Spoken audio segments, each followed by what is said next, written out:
ဆိုယုံဟာဟိုးရင်တုန်းကဂျာမနီမှာပညာသင်ကြားခဲ့မှုတဲ့အကြောင်းတွေကိုတွတ်တွတ်နဲ့ရှောက်ပြောနေခဲ့တာပါဒါပေမဲ့ဦးကျင်ကတော့သူမရဲ့ပို့စကားတွေကိုနားထောင်ဖို့စိတ်မပါဘူးဆိုတာကိုပြက်ပြက်သားသားပဲပြသခဲ့ပါတယ်သူကဆိုယုံကိုသူမနဲ့လုံးဝစကားမပြောချင်ဘူးလို့ရှစ်တင်တင်ကြီးတဲ့တို့ပြောချင်တိုင်းပြောပြခဲ့တာပါဒီလိုပြောခံလိုက်ရလို့ဆိုယုံတယောက်စိတ်မကောင်းဖြစ်ပြီးတော်တော်လေးစိတ်တက်ကြသွားခဲ့ရပါတယ်တစ်ဖက်မှာလည်းယူချမ်းကသူမစိတ်သက်သာရစေဖို့တက်နိုင်သမျှအကောင်းဆုံးနဲ့တင်ပေးရှာပါတယ်သူကဆိုယုံကိုဦးကျင်ဟာအမြဲတမ်းဒီလိုမျိုးစကားနေပြီးအေးဆက်နေတဲ့လူမဟုတ်ကြောင်းအတိတ်ကဝမ်းနေစရာကောင်းတဲ့အဖြစ်အပျက်တချို့ကြောင့်သာသူ့ရဲ့စိတ်နေစိတ်ထားတစ်ခုလုံးပြောင်းလဲသွားခဲ့ရတာဖြစ်ကြောင်းရှင်းပြခဲ့ပါတယ်အဲ့ဒီချိန်မှာပဲဦးကျင်ကသူ့ခန်းထဲမှာအောင်းနေပြီးလွန်ခဲ့တဲ့73နှစ်ကအထက်တန်းကျောင်းသားဘဝတုန်းကဆိုယုံမတော်တဆမှုဖြစ်ခဲ့တာကိုမြင်တွေ့ခဲ့ရတဲ့တိတ်ဆိုးကြီးကိုပြန်တွေးကစိတ်မကောင်းဖြစ်နေခဲ့တာပါသူဟာဆိုယုံရဲ့တောချိန်လေးကိုစိုက်ကြည့်ရင်အခန်းထဲမှာပဲကိုပိတ်လောင်ထားပြီးစိတ်တန်ရာတွေနဲ့နောင်တရစိတ်မကောင်းဖြစ်လို့နေခဲ့ပါတယ်အဲ့ဒီဖြစ်ပျက်ကြောင့်ပဲသူဟာအခုလိုလူတွေနဲ့မပတ်သက်ခြင်းပဲအေးဆက်တိတ်ဆိတ်တဲ့လူတစ်ယောက်ဖြစ်လုံးဝပြောင်းလဲသွားခဲ့ရတာဖြစ်ပါတယ်ဒါကြောင့်လဲသူအပြင်ထွက်တဲ့ခါတိုင်းလူတွေသူ့ကိုလာစကားမပြောနိုင်အောင်နားချက်ကိုအမြဲတက်ထားလေးရှိတာပါတကယ်တော့ထိုနားချက်ကဘယ်ဖုန်းထဲမှာချိတ်ဆက်ထားတာမျိုးမဟုတ်ပါဘူးနောက်ရက်မှာတော့ဆိုယုံကအိမ်ခင်းတော်ကြီးစီကငားလာတဲ့အဝတ်အစားကိုတက်တက်ရရဝတ်ဆင်ပြီးအလုပ်လျှောက်လွှာတွေလိုက်တင်ဖို့ထွက်လာခဲ့ပါတယ်ဒါပေမဲ့သူမမှာတင့်တော်တဲ့ပွဲဒီဂရီမရှိတာမျိုးဒါမှမဟုတ်တချို့ဆိုင်တွေကအသက်29နှစ်အောက်ပဲအလုပ်ခံတာမျိုးစတဲ့အကြောင်းပြချက်မျိုးနဲ့နေရာတိုင်းမှာညှင်းပယ်ခြင်းကိုပဲစက်တက်ရင်ဆိုင်ခဲ့ရပါတယ်ဒီလိုအငင်းခံရမှုတွေစက်တက်ကြုံတွေ့ရတဲ့အခါဆိုယုံတယောက်အလွန်အမင်းစိတ်မကောင်းဖြစ်ပြီးဝမ်းနည်းလာခဲ့ရပါတယ်သူမကပန်းချန်လေးကိုတွားပြီးတော့အကယ်လေးတာအတိတ်ကအဲ့ဒီမတော်တဆမှုကြီးမဖြစ်ခဲ့ဘူးဆိုရင်သူမရဲ့ဘဝကအခုလိုမဟုတ်ပဲတမျိုးတစ်ပုံပြောင်းလဲသွားနိုင်မလားဆိုပြီးတွေးတော့ငင်းမောနေခဲ့ပါတယ်အဲ့ဒီချိန်မှာပဲယူချမ်းကသူမကိုစိတ်ရှင်လန်းလာအောင်လာရောက်အားပေးခဲ့တာကြောင့်စိတ်ညစ်စရာတွေကိုခဏတွင်းမှာပဲချက်ချင်းမေ့ပြောက်သွားခဲ့ရပါတယ်သူတို့အိမ်ပြန်ရောက်တဲ့အခါမှာတော့မမျှော်လင့်ပဲသတင်းကောင်းတစ်ခုစောင့်ကြိုနေခဲ့ပါတယ်အဲ့ဒါကတော့ဂီတတင်တန်းကျောင်းကအစားထိုးဆရာမတစ်ယောက်နေမကောင်းဖြစ်သွားတာကြောင့်အရေးပေါ်အစားထိုးဆရာမတစ်ယောက်လိုအပ်နေပြီးဆိုယုံကအဲ့ဒီလုပ်ကိုရရှိသွားခဲ့တာပဲဖြစ်ပါတယ်အလုပ်ရသွားပြီဆိုတာသိလိုက်ရတဲ့အတွက်ဆိုယုံတယောက်ဝမ်းသာအားရနဲ့အော်ဟစ်ခုန်ပေါက်ပြီးပျော်ရွှင်သွားခဲ့ပါတယ်ဒါပေမဲ့သူမရဲ့ပျော်ရွှင်မှုတွေကတိတ်မကြလိုက်ပါဘူးဦးကျင်ကမိဖို့ချောင်းထဲကိုဝင်လာရင်အိမ်ခင်းတော်ကြီးရဲ့ဖုန်းပေါ်ကိုမတော်တဆထိုင်ချလိုက်မိရာကနေဖုန်းကဝင်လာတဲ့ကောက်တစ်ခုကိုအလိုလျောက်ကိုင်းမိသွားခဲ့ပါတယ်ထိုဖုန်းကဗီယိုလင်တင်တန်းကျောင်းကဆက်လာတဲ့ဖုန်းဖြစ်ပါတယ်တကယ်တော့တင်တန်းကျောင်းကပြီးခဲ့တဲ့ညကတည်းကဆိုယုံကိုအစားထိုးဝင်ပေးဖို့လန့်ခေါ်ခဲ့တာဖြစ်ပေမဲ့ကျောင်းသားမိဘတွေဘက်ကဆိုယုံဟာအဆိုပိုင်းဆိုင်ရာကိုအဓိကမေးကြယူထားတဲ့သူမဟုတ်တာကြောင့်သူမကိုအလုပ်ခန့်ဖို့သဘောမတူပဲညင်းပဲလိုက်တဲ့အကြောင်းလန့်ပြောတာဖြစ်ပါတယ်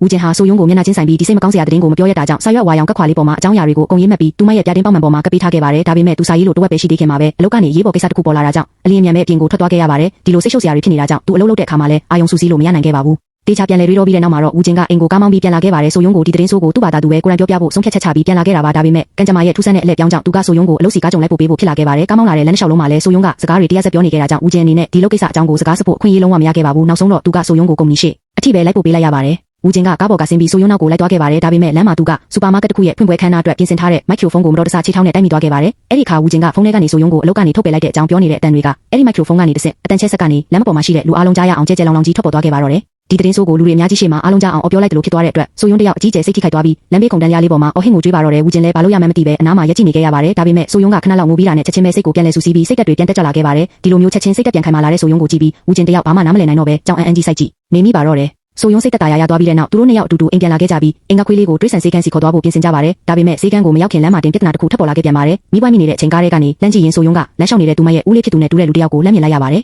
သူမဟာအလွန်မင်းထိတ်လန့်တုန်လှုပ်သွားပြီးကားကိုချက်ချင်းဝန်းကနေဖွင့်ကာထိုးလူနောက်ကိုအမိလိုက်ဖို့လမ်းမကြီးပေါ်ကိုကမှုရှုတူနဲ့ပြေးထွက်သွားခဲ့ပါတော့တယ်ရင်ကြောပိတ်ဆို့နေတဲ့လမ်းမလဲကောင်မှာဆိုယုံကကားတွေကိုရှောင်ကွင်းပြီးအသေးအတန်ပြေးလွှားနေတာကိုကြည့်ပြီးဦးကျင်တယောက်ကားထဲကနေအလွန်မင်းထိတ်လန့်တုန်လှုပ်သွားကဘာလို့ရမှန်းမသိပဲနားနှစ်ဖက်ကိုအုပ်ပြီးကြောက်လန့်တကြားအော်ဟစ်မိပါတော့တယ်